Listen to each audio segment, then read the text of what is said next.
Olá, meus amigos e minhas amigas, tudo bem? Hoje vamos falar um pouquinho sobre concentração de renda. Quem se lembra como o Brasil era de 2003 até 2015, antes do golpe do Michel Temer em cima da presidente Dilma Rousseff? Se vocês se lembram bem, o Brasil conseguiu chegar à sexta economia do mundo no seu PIB. Nós tivemos um crescimento do salário mínimo exponencial.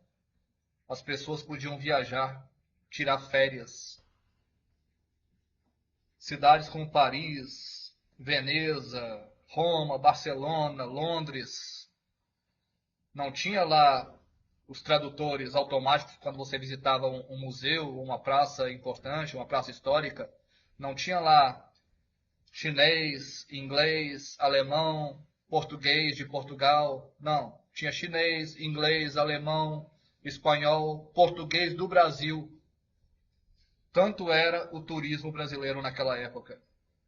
Os pobres podiam viajar de avião. E aí o que aconteceu quando a direita pegou o poder novamente? Em 2016, a economia começou a se estagnar. Em 2019, quando o então eleito presidente, nossa, me dá um troço de lembrar desse nome, mas é importante historicamente para que a gente não cometa os mesmos erros, né? Mas me dá assim um nervoso só de falar o nome. Mas com o então presidente Jair Bolsonaro, em 2019 chegamos à 14ª economia mundial, de sexta para a 14ª. Entramos no mapa da fome, que o presidente Lula tanto lutou para tirar o país desse mapa. Entramos novamente. Quem se lembra? Vamos lembrar uma situação aqui. Quem se lembra das manchetes de filas de pessoas em açougues para comprar raspa de osso? Raspa de osso. Coisas que não se viam desde os anos 80.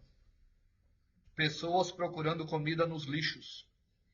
Eu lembro quando eu era pequeno, nos anos 80, de pessoas, era normal, infelizmente eram normais, era normal, situações de pessoas de rua procurando comidas no lixo.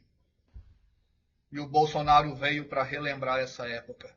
Novamente, pessoas saíram das suas casas para procurar comidas no lixo. Resto de raspas de osso em açougue. Olha só. Novamente, o presidente Lula conseguiu ganhar nas eleições.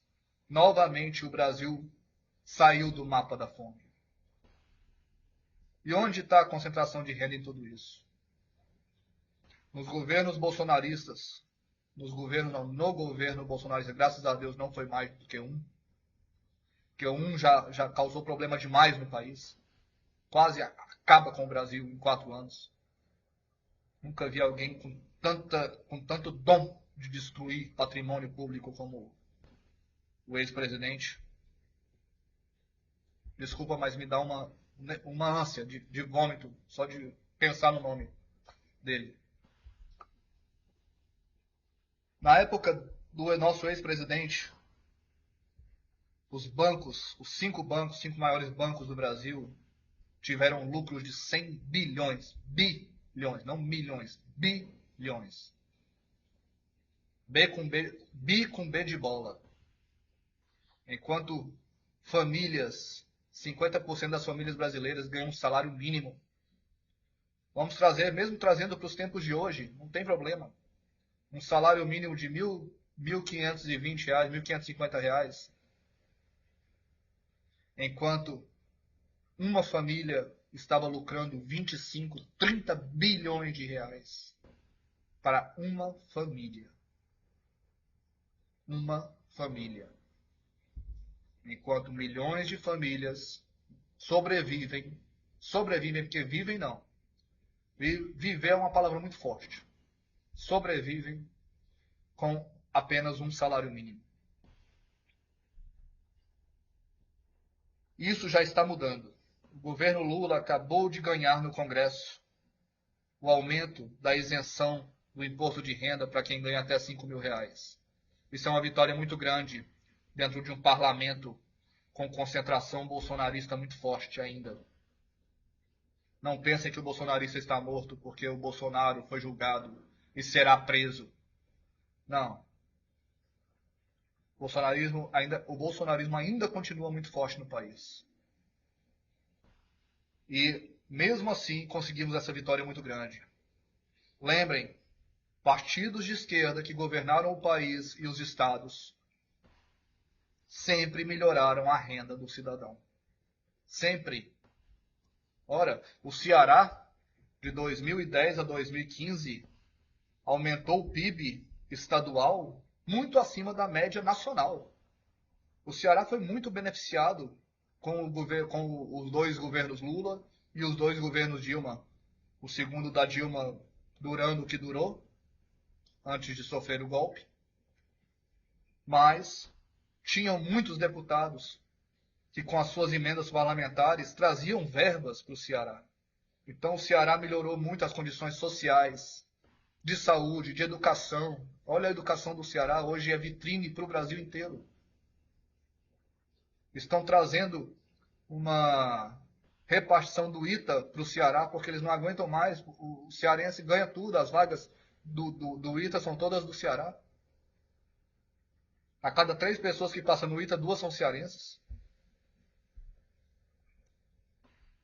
Então, olha o que melhorou com o governo de esquerda. E o Ceará vem sempre galgando mais e mais espaço na vida econômica do país. Novamente, as eleições de 2026 se aproximam e nós temos que manter esse crescimento do Ceará. E para manter isso, nós precisamos continuar elegendo deputados estaduais, deputados federais, senadores, principalmente governadores, governador no caso que é do Ceará, e presidente de esquerda. Vamos tentar tirar essa direita bolsonarista do nosso estado. É claro, ninguém aqui é contra ter direita. O FHC era de direita, fez 2 governos horríveis. Para quem não lembra, o Fernando Henrique Cardoso, na época dele, não tinha direito, não existia a lei de reeleição. Ele criou a lei de reeleição e, não bastando só isso, ele aproveitou dessa lei para ser reeleito. E foram 2 governos horríveis, terríveis para o Brasil. A única coisa boa que tinha naquele tempo era o Plano Real, que tinha sido concebido pelo governo ainda do Itamar Franco. Então o Fernando Henrique surfou nessa onda do Real. Graças a Deus o Real naquela época não deixou o Fernando Henrique desmontar o país como ele queria, porque ele